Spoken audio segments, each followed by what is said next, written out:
I would say when it comes to mandates, there's, we always have to look at what the consequence is, good and bad, of creating the mandate in the first place and then removing it as it comes along. We probably had the opportunity to remove some more mandates than, and that we didn't do. It kind of, mandates are kind of something that I always think of like local control. It just depends what side of the issue you're on. If you're on the issue that this time you want local control or this time you want the mandate, then it's good.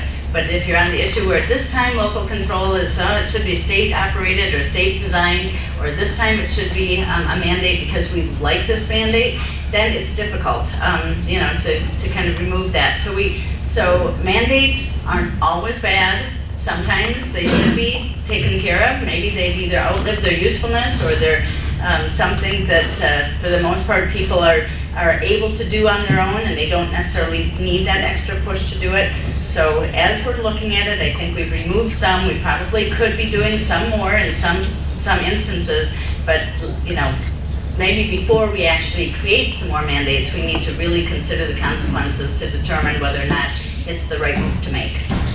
And Representative Murphy. I give a little credit to Jeannie here. A year ago we were at a forum and I think she did point out that some mandates are actually needed. And I have found, and kind of campaigned on the idea of getting rid of a lot of mandates when we went up there. But it's funny how these things all have a constituency. And there's a lot of them out there, and all of a sudden you try to get rid of one little mandate that seems like, well, this should be easy to get rid of, and all of a sudden 30 people show up at your committee hearing and that are against getting rid of that. But when I go into places, as I'm visiting with Scott at the nursing home over in Albert Lee, Chad Adams here, the city administrator in Albert Lee, has given me a list of mandates that just, why are we doing this? Kirsty, when you guys were up with the real estate group, you got mandates that are holding up real estate sales, things of that nature. I can talk to Kim Nelson at the daycare center, Steve Barn, and Riverland. All these people talk about mandates all the time, and I have piles and piles and piles of them. Trying to get rid of some is just a lot of work, and we need to continue to work on it. I think we're doing some good things, as they talked about the permitting, getting some of that taken care of. We are working on others, and we're just going to have to keep nibbling at these things and trying to create less of them as we go forward. When I walk into the nursing home or the daycare center or the different places like that, and I see a bunch of people working on paperwork, mandate. They're working because of some mandate there, and they're not producing something. They're not helping a client. They're not helping an elderly person. They're not being able to sell a home, or they're not being able to educate a student because we're spending time and resources taking care of some mandate because we need a report sent to the state of Minnesota or to some agency or something like that. What is it for? What is it doing? So a huge amount of work that we have to do in it. Thankfully, the state's working on it. I'm really excited when we get out into the counties and cities and see what they're doing. As I've worked with Chad in Albert Lee, Craig Oscarson here with the county board in Marr County, they're doing a lot of great work at identifying these and working together to try to figure out ways to improve how this is handled. So we'll keep trying to get some of those out of the way. We have to keep hearing from you to figure out what they are. You're the ones in the trenches, so please keep talking to us. Thank you very much. It's 20 minutes after 1 o'clock, and we're going to finish up with one last question. I know a lot of people have wanted to know about the Vikings stadium. It seemed like there was a lot of effort very early on to get something done, and then when the Wilf family didn't sign a letter telling the NFL they had an intent to move, it seemed like a lot of that pressure went away to get something done. Where are we on the Vikings bill? Is it going to get done, and how are we going to pay for it? Huge question to do in 2 minutes, but we'll see if you can do it, Senator Sparks. Thank you very much. And it is it's a hot button issue, and obviously a very important issue. It's an issue that's not new, and it's not going to go away either. So I think we have to just preface by saying that. I think there's still a potential for a Vikings bill to move forward this year. Senator Rosen has worked very hard. I think obviously in the beginning we need to kind of narrow it down because everyone wants to try to pin down their senator or their representative, and that's fine. But you have many people in this room that will say, Senator Sparks, if you spend 1 penny of my taxpayer dollars for the Minnesota Vikings Stadium, I'll never support you again. And you have another group that on Sunday wears their Vikings jerseys and will tell you that if the Minnesota Vikings leave on your watch, I'll never support you again. So you kind of see the dilemma we're in. But I think now that we're starting to narrow it down, we need to obviously get a site picked out.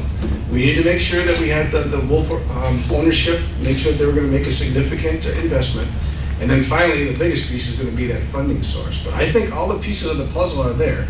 It's just going to be a matter of how it starts to move forward. It'll be kind of interesting this week to see what happens in the House. But I know that Senator Rosen has worked very hard. There's still some ideas out there and ways we can do it without using any taxpayer dollars. I think that's the key thing too. There would be no state general fund. I don't think any of us have any appetite for that. But I think there's some other creative ways, and we'll see some more ideas maybe that we haven't even seen yet pop up before the end of the session. So stay tuned, I guess, is the best thing I can say. Senator Parry. I think we're on the 50-yard line. We're just figuring out which way we're going to go. You know, I would agree with Dan. There is no appetite for any kind of general fund money. But Senator Chamberlain came out with a pretty interesting Viking Stadium bill, which was, helping with the bonding of that and no tax dollars whatsoever. And so I don't know where that's going, but I do know Senator Rosen has been working hard. Funding is the key, the integral part there. And of course, if you watch the last few weeks, I don't think there is a person that hasn't come forward with some kind of a gambling funding, and everything from charitable gambling, everything to Racino. I get concerned on the charitable gambling side because I, for one, will never support something that takes away from our local units, the Legions, the VFWs, the small town chambers. And I have fought long and hard this session to make sure there is some kind of relief to those organizations. Because let me tell you something, folks. They know how to handle the money better than 201 legislators up there. I'm sorry to say that, but they know how to take care of the youth groups. They know how to distribute that money, and they do it with volunteers for the most part. So money is going to be the big thing. If there is a stadium bill, it will have to be packaged with how you're going to pay for it and who is going to pay for it. So. Representative Pop.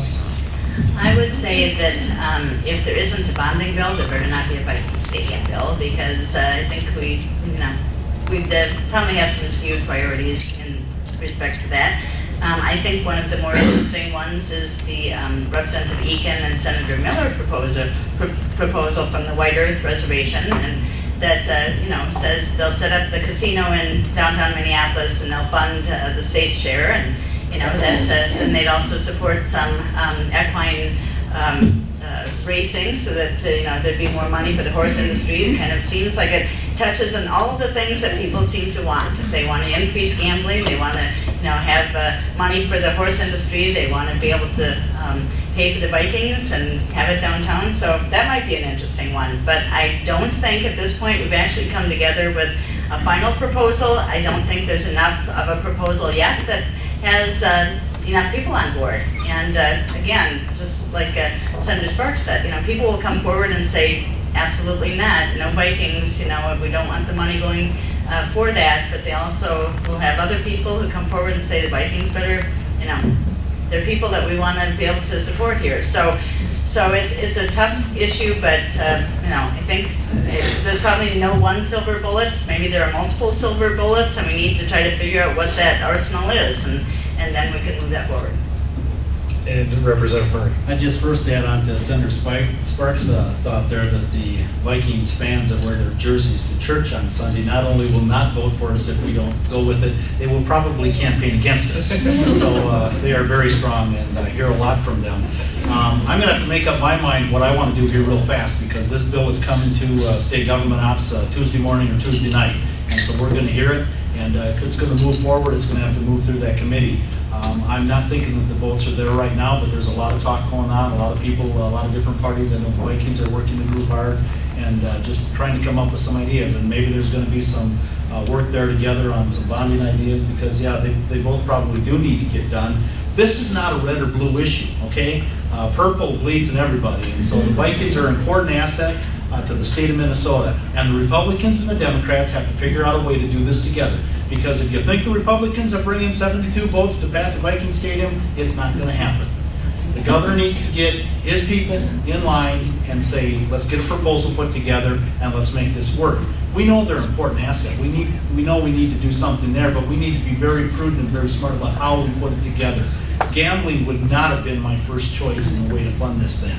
I would have been more of a proponent of trying to tax all things Vikings, Meaning you go up to a game and you're gonna spend $250 for tickets for the day. Does it really matter if you spend $270 or $280? If you're buying a jersey for $80, is $90 a big deal?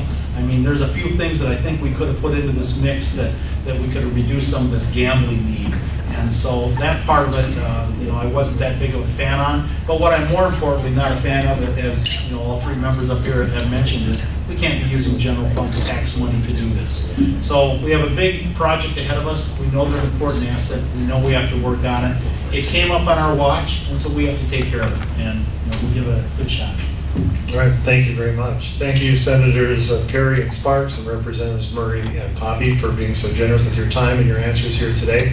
Thank you to all our special guests who came out here to the Eagles Club to partake and pass up questions, and thank you to the Austin Area Chamber of Commerce and the Albert Lee Freeborn County Chambers of Commerce for putting this event on. To our listeners on AM 1480 KUS, thank you for listening in and have a great afternoon.